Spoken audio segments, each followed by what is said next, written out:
여러분, 이스라엘의 왕은 그 목자와 같습니다. 시편 23편에 여호와는 나의 목자시니라고 할 때 왕으로 바꾸셔도 정확합니다. 하나님은 나의 왕이십니다. 목자이십니다. 목자와 같은 아버지입니다.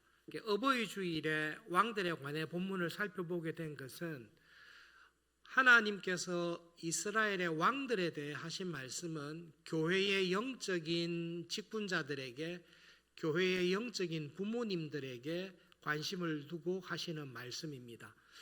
그런데 여러분, 왕에게 한 말씀이 왕만 지켜야 되는 말씀이 아닙니다.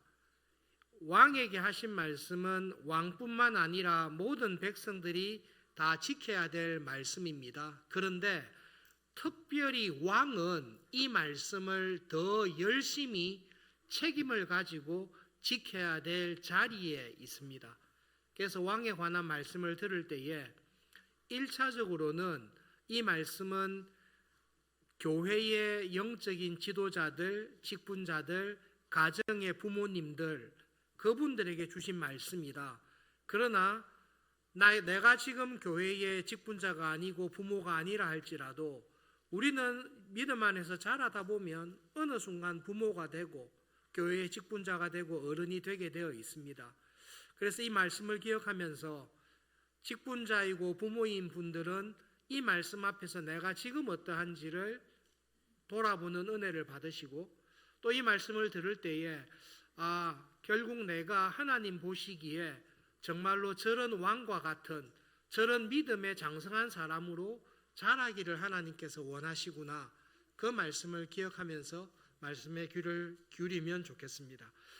하나님께서 왕이 된 사람에게 두 가지로 나누어서 말씀하십니다. 이거 하지 마라, 부정적인 것 하고, 이거는 꼭 해라, 긍정적인 것을 말씀하고 있습니다. 이렇게 하지 말라라고 하시는 것은 세 가지 내용인데 그 세 가지 내용에는 공통점이 있습니다. 여러분, 기분 좋은 생각을 해보십시오. 내가 왕이 되었다 생각해 보십시오. 좋은 일이죠, 그죠? 착하고 좋은 마음으로 내가 왕이 되었다.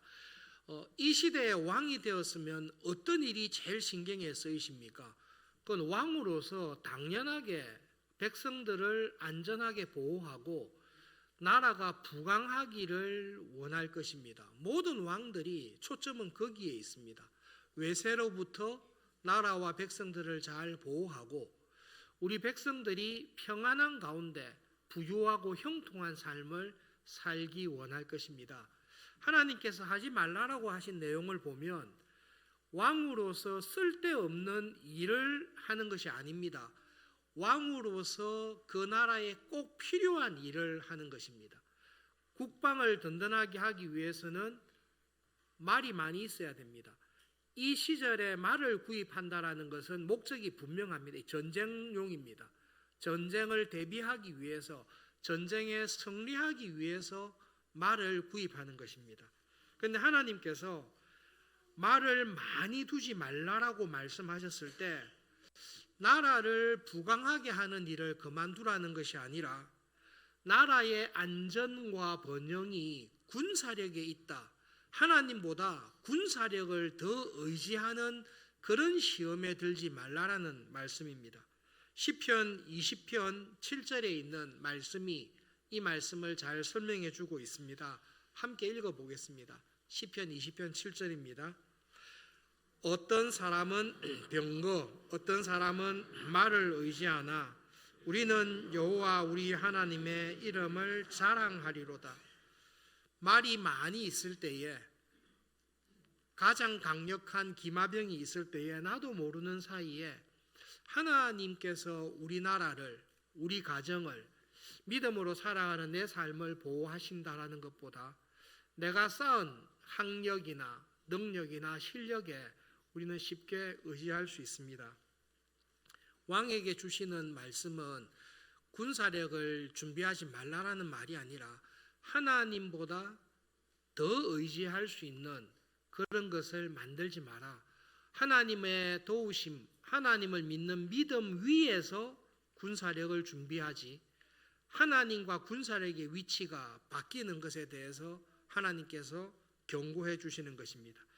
두 번째 내용도 똑같습니다. 아내를 많이 두지 말라. 지금 생각하면 아내를 많이 두는 것이 전혀 다르게 들릴 수 있습니다만은 이 시대에 왕이 아내를 많이 두는 이유는 딱 한 가지입니다. 솔로몬이 바로의 딸과 결혼한 것 딱 한 가지입니다. 강대국인 이집트와 좋은 관계를 유지하기 위해서 왕은 결혼이라는 정치적인 방법을 택하는 것입니다. 이 나라와 전쟁이 없이 내가 사는 동안에 지내자.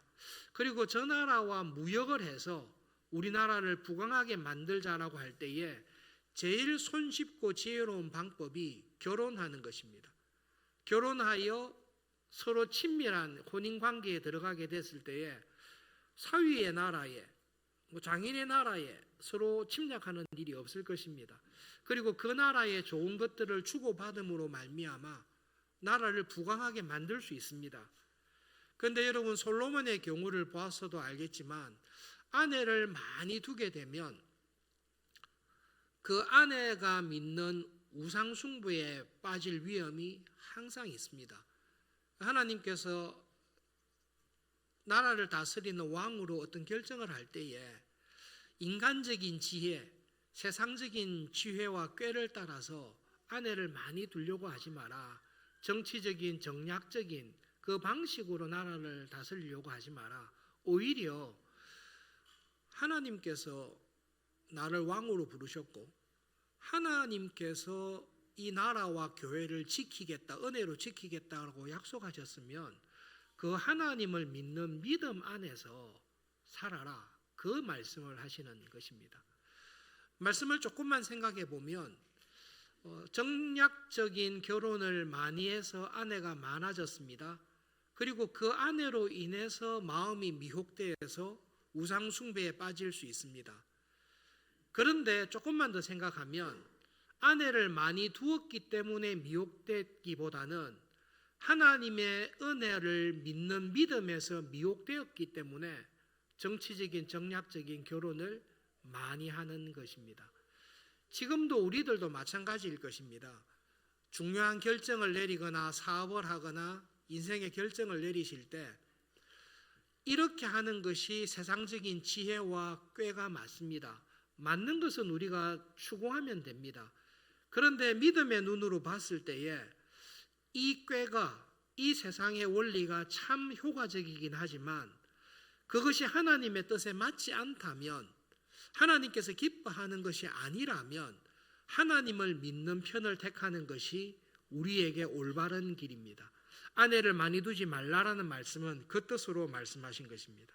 세 번째로는 왕에게 너를 위해서 은금을 너무 많이 쌓아두지 마라. 내가 돈이 너무 많다.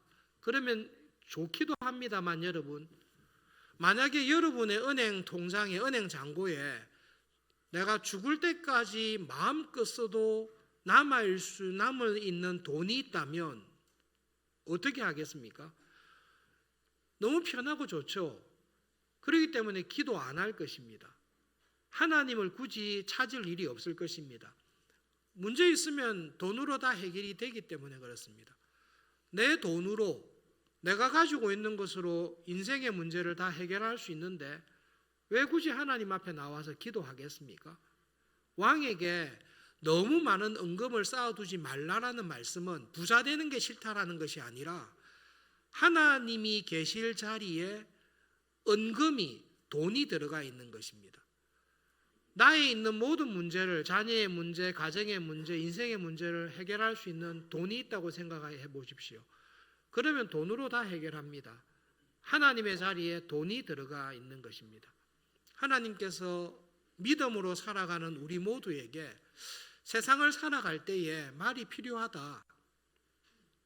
정치적으로 결혼해야 될 정략적인 결혼이 필요한 상황이 있을 것이다. 그리고 물질이 필요할 것이다. 그러나 그 모든 것이 군사력이나 세상의 지혜나 돈이 하나님을 대신하는 자리에 들어가지 않도록 조심해라.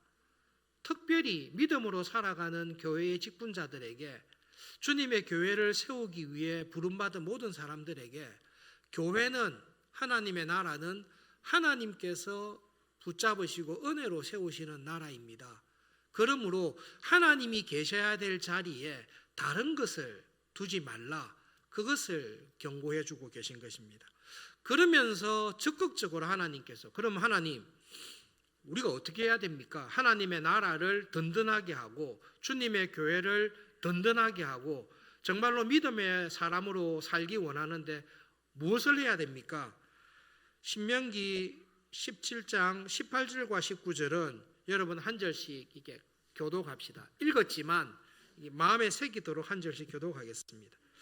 18절을 제가 읽겠습니다. 그가 왕위에 오르거든 이 율법서의 등사본을 레위 사람 제사장 앞에서 책에 기록하여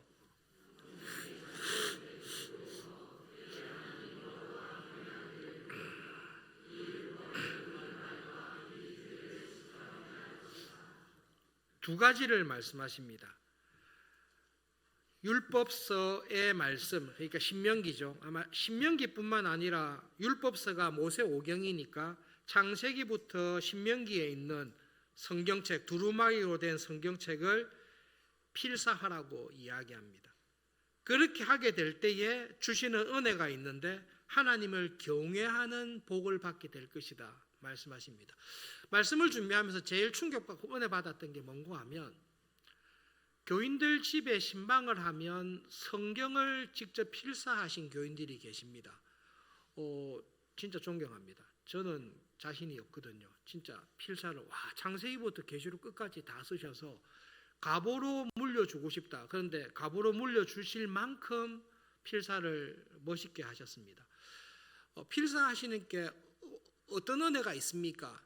목사님, 성경을 읽는 것도 은혜가 큰데 실제로 창세기부터 계시록까지 한 글자도 안 틀리고 다 써보니까 쓰는 가운데 주시는 은혜가 정말로 큽니다 라는 간증을 들었습니다.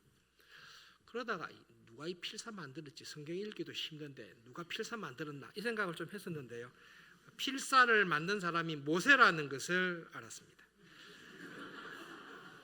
진짜로 모세가 왕이 된 사람한테 네가 왕위에 오르는 그날부터 뭘 하라는가 하면 제사장한테 가서 제사장이 가지고 있는 성경 사본이 있잖아요, 그거를 네가 뺏겨서 쓰라는 거예요. 누가 쓰는 겁니까? 왕이 쓰라는 거예요. 그래서 왕위에 오르고 난 다음부터 이 사람이 해야 될 제일 중요한 일은 하나님께서 주신 두루마리에 있는 사본들을 하나하나 자기가 써서 자기 성경책을 만들라는 것입니다. 이게 정확하게 기록하는 것을 확인하기 위해서 제사장 앞에서 필사를 해서 제대로 뺏겨 썼다, 글자 하나 틀림없이 제대로 썼다라는 것을 확인받으면서 왕이 직접 써라고 말씀하신 것입니다. 그리고 필사하고 난 다음에 왕으로 재직하는 모든 기간 동안 네가 필사한 그 성경책을 날마다 읽어라. 매일 읽고 매일 묵상하면서 하나님께서 우리에게 원하시는 것, 하나님께서 믿음으로 살아가는 교회에 원하시는 것, 특별히 교회의 직분자로 왕으로 부르신 나에게 원하시는 것이 무엇인지를 주야로 묵상하고 그대로 실천하는 왕이 되라. 이게 하나님께서 왕에게 주신 제일 중요한 시급한 명령입니다. 여러분, 성경을 읽으시거나 매일 말씀을 묵상하시거나 하시다 보면 하나님께서 주시는 은혜가 있습니다. 성경을 쭉 읽거나 성경 공부를 하거나 묵상을 하다 보면 하나님께서 지금 나에게 이렇게 하라고 하시구나라는 깨달음을 주십니다.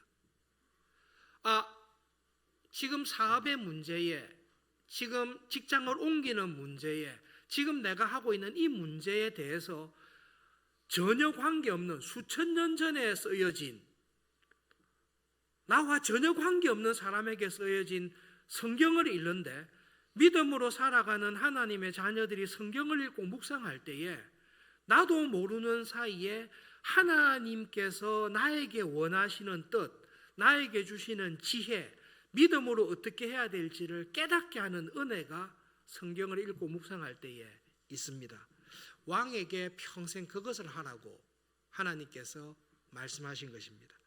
그렇게 하나님의 말씀을 날마다 묵상하면서 살아갈 때에 주시는 은혜가 무엇입니까? 하나님을 경외하는 자리에서 네가 있게 될 것이다. 그 이야기를 합니다. 우리 교회에 그 장로님으로 집사님, 권사님으로 임직 받으시고 6개월간 교육을 잘 마치시고 임직하시고 난 다음에 서로 이제 축하의 인사를 간단하게 주고받을 때 장로님, 집사님, 권사님들께서 임직받고 난 다음에 소감을 카톡으로나 문자로 저에게 보내주시는 경우가 있습니다. 잘 모르셨겠지만 다 캡처해서 제가 다 보관해 놓고 있습니다. 왜냐하면 그때의 간증이나 고백들이 정말로 이렇게 기쁘고 기억하고 싶어서 다 보관하고 있습니다. 대부분의 내용은 이렇습니다. 하나님 앞에서 나를 돌아볼 때에 부족한 것이 정말로 많습니다. 그런데 하나님께서 은혜로 저를 부르셔서 교회의 직분자로 왕으로 섬기게 해주신 것을 감사합니다. 하나님께서 은혜를 주셔서 이 직분자로 쓰임 받으면서 살아가기 위해 마음과 충성과 최선을 다하고 싶습니다. 기도를 부탁합니다. 대부분의 그런 고백들이 많이 있습니다. 하나님의 은혜로 왕이 되었습니다. 아마 직분을 받았을 때와 똑같은 마음을 가질 것입니다. 근데 날마다 하나님의 말씀을 읽고 묵상하시다 보면 직분자가 되었을 때, 왕이 되었을 때 가졌던 그 첫 마음이 점점 깊고 풍성해집니다. 그것이 하나님의 말씀을 가까이 하는 왕에게 주시는 하나님의 은혜입니다. 여러분, 하나님을 경외한다라는 것은 그냥 쉽게 생각하시면 됩니다. 성경을 읽으시거나 설교를 들으실 때 하나님을 경외한다는 게 뭘까? 하나님의 이름을 망령되이 일컫지 말라는 것이 뭘까? 이렇게 할 때에 내가 지금 이해하는 수준에서 그 말씀을 해석하고 있는 게 좋습니다. 이게 믿음이 자라면 이 말씀이 더 풍성해지는데요. 하나님을 경외한다라는 말씀은 항상 하나님을 의식하는 것입니다. 하나님을 내가 경외하는 사람이 되자 이러면 잘 안 잡히는데, 내가 이번 주에 어느 곳에서 어떤 상황이 있더라도 하나님을 의식하면서 살아가자. 그리고 하나님을 의식하면서 살아가는 것이 습관이 되어 있는 사람이 하나님을 경외하는 사람입니다. 그 하나님을 경외하는 사람은 하나님의 말씀을 날마다 읽고 묵상할 때에 그 하나님을 경외하는 놀라운 은혜와 습관이 우리에게 임하게 됩니다.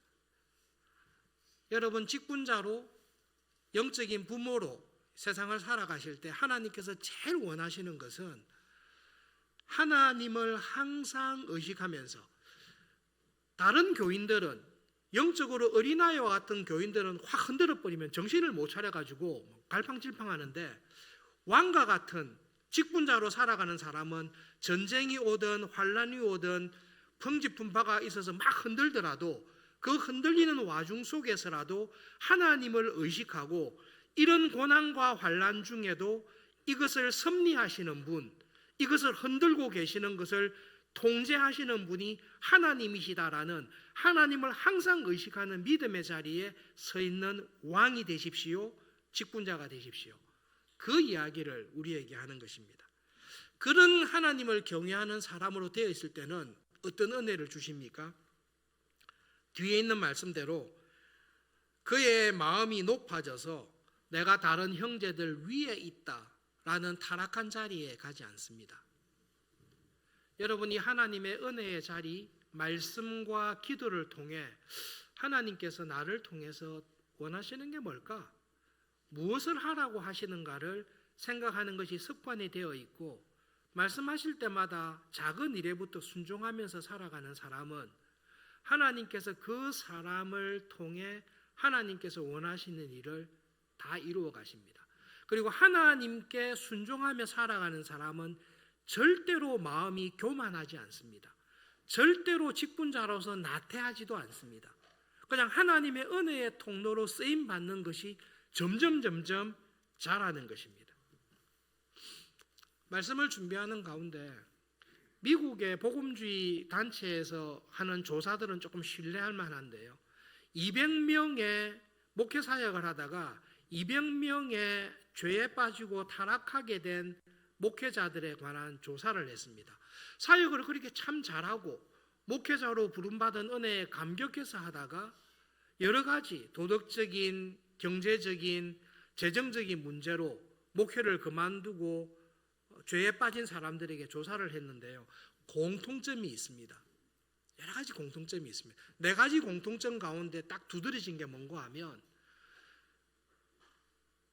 하나님과 기도하는 시간, 하나님의 말씀을 읽고 기도하는 개인적인 경건의 시간을 거의 갖지 않든지, 기도하고 말씀을 묵상하는 시간을 규칙적으로 가지고 있지 아니하는 목회자들에게 그 시험이 왔을 때에 넘어가는 것이 많다라는 것이 통계입니다. 여러분, 이거는 목회자가 아니더라도, 직분자가 아니더라도 믿음으로 세상을 살아갈 때에 하나님의 도우심과 은혜를 구하는 것, 하나님의 말씀에 귀를 기울이는 것, 하나님께 기도하는 생활에서 게으르거나 나태하면 시험이 올 때에 거의 넘어질 수밖에 없습니다. 베드로도 넘어졌어요. 하나님의 말씀에 귀를 기울이지 않고 골방에 가서 기도하는 시간이 없음에도 불구하고 시험이 없다. 아니요, 여러분, 이미 우리가 하나님을 간절히 찾지 않고 하나님께 간절히 기도하지 않고 지내는 것 자체가 이미 시험에 들어가 있는 것입니다. 그래서 왕에게, 우리에게 권면하는 게, 하나님을 날마다 간절히 찾으십시오.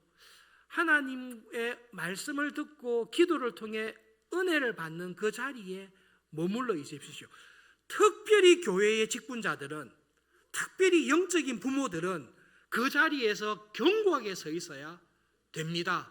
왕이 되어서 해야 될 그 일, 왕으로서 평생 해야 될 일이 그 일입니다. 하나님께서 신자들에게 믿음의 가정에, 교회에 복을 주실 때에 우리나라에서 가장 부유한 사람을 중앙교회로 데리고 오지 않습니다. 우리나라에서 가장 총명하고 똑똑한 사람을 교회로 데리고 오는 것이 아닙니다. 하나님은 그런 방식으로 교회를 이끌어 가시지 않습니다. 그런 방식으로 하신다면 왕에게 가능한 한 말을 많이 구입해라, 최고로 좋은 말을 수입해라, 가능한 한 은금을 많이 쌓아두라, 은금 많이 쌓아두도록 내가 너에게 복을 주겠다, 그렇게 하셨을 것입니다. 여러분, 하나님은 그렇게 하시지 않습니다. 하나님께서는 세상을 이기고 교회답게 살아갈 수 있는 힘을 하나님 안에 거하는 것으로, 하나님을 가까이 하는 것으로 세상을 이기며 믿음으로 살아가도록 우리에게 딱 정하신 것입니다. 간단하게 질문을 해보겠습니다.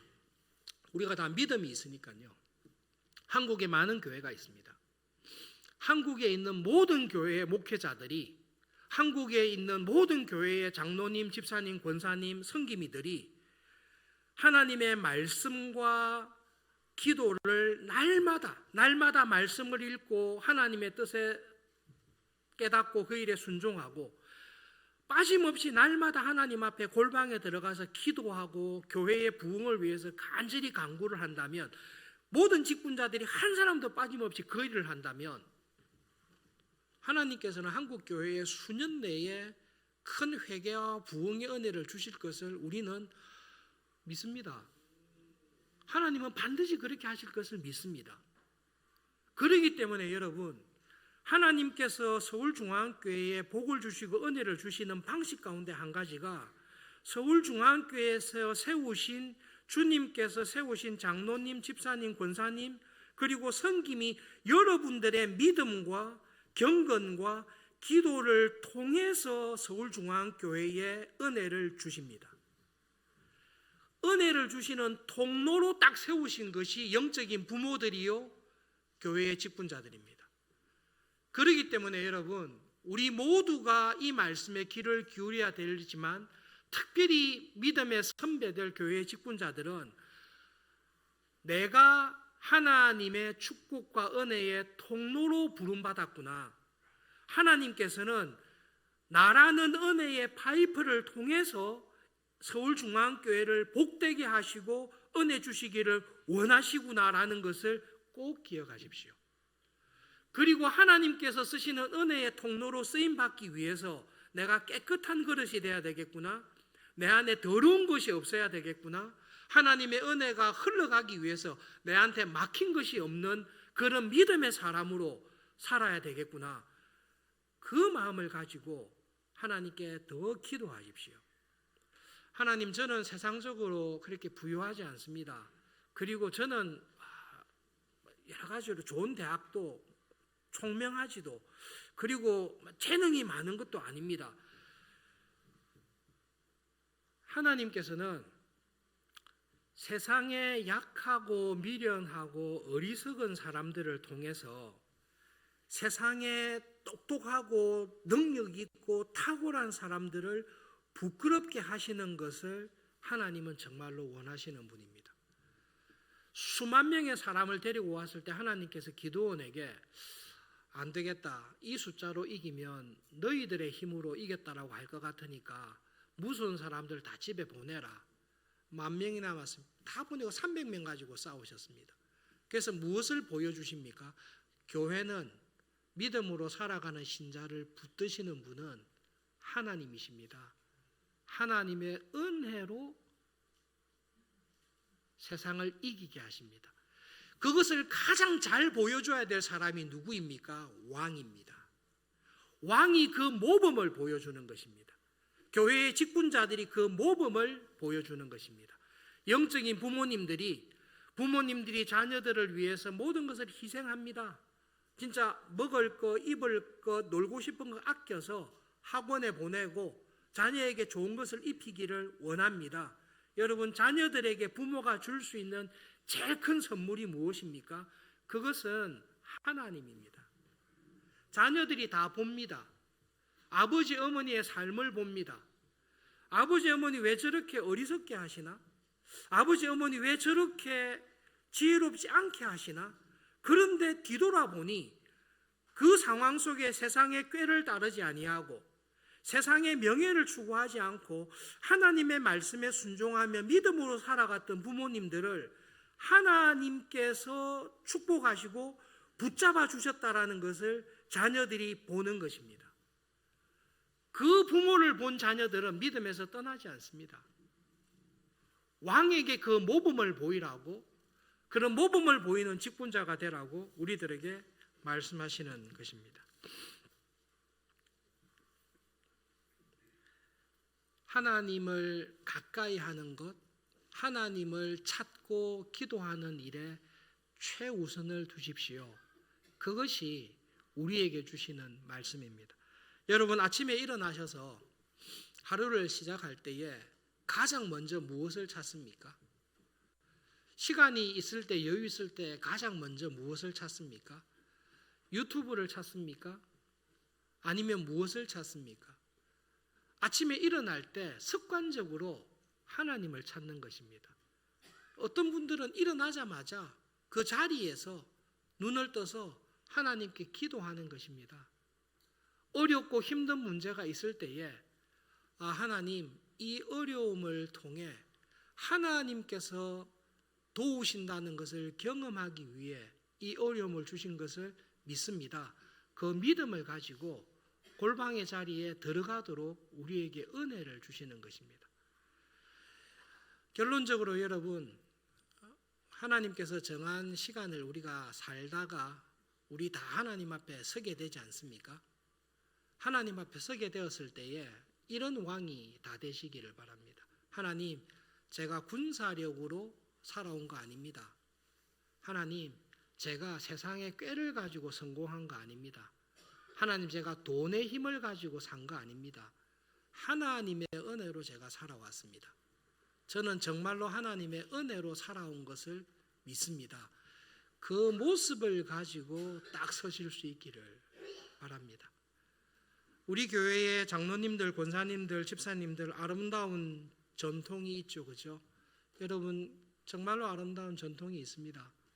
새벽에 일어나셔서 교역자들을 위해서, 직분자들을 위해서, 직분자들의 자녀들의 이름을 대고 하나하나 기도하시던 권사님들, 장로님들, 집사님들 많이 계십니다.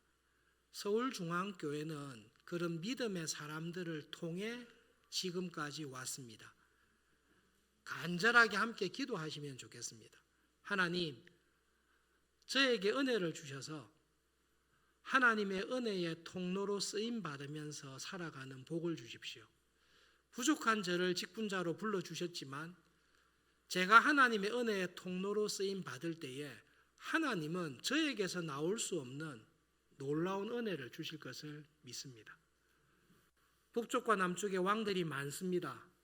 정말로 많죠. 군사력으로, 세상의 지혜로, 은검으로 유명했던 왕들이 다 있습니다. 그런데 여러분, 하나님 마음에 합한 왕은 우리가 알다시피 다윗입니다.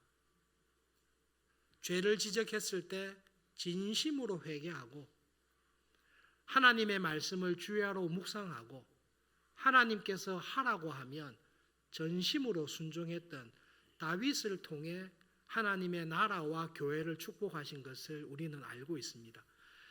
여러분 모두가 정말로 한 분도 빠짐없이 그런 하나님의 은혜의 통로로 귀하게 쓰임 받으시는 직분자들 되시고 신자로 살아가시다가 하나님 앞에서 만날 수 있기를 진심으로 바랍니다. 말씀을 기억하면서 기도하겠습니다. 하나님, 하나님을 가까이 하는 일을 가장 우선시하면서 살아가는 은혜를 주십시오. 내 힘과 내 능력이 아니라 하나님의 은혜와 도우심으로 살아가는 것을 경험하는 사람 되기를 원합니다. 말씀과 기도의 자리에 저를 붙잡아 주셔서 하나님을 체험하며 살아가는 하루하루 되게 해 주십시오. 기도하겠습니다.